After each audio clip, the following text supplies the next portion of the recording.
Unit pasukan tengah Rusia merilis rekaman penghancuran kendaraan tempur kiriman negara-negara NATO di garis depan. Pasukan tengah Rusia menetralkan dari NATO dan peralatan lainnya, serta infanteri angkatan bersenjata Ukraina di arah Pokrov dan Torets. Rekaman menunjukkan penghancuran kendaraan tempur infanteri Bradley, pengangkut personel lapis baja, kendaraan lapis baja tempur, radar, truk pickup, ruang istirahat, dan infanteri angkatan bersenjata Ukraina.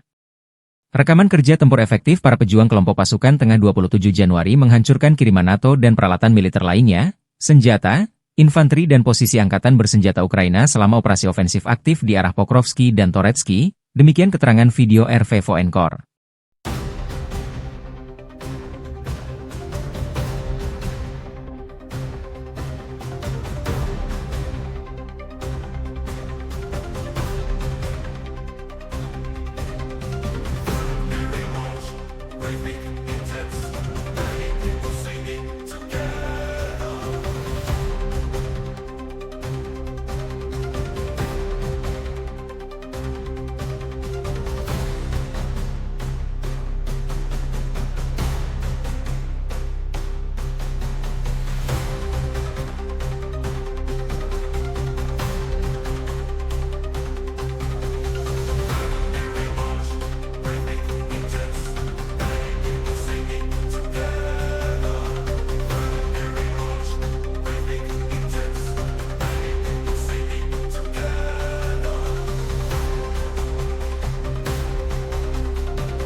Download Tribun X sekarang, menghadirkan lokal menjadi Indonesia.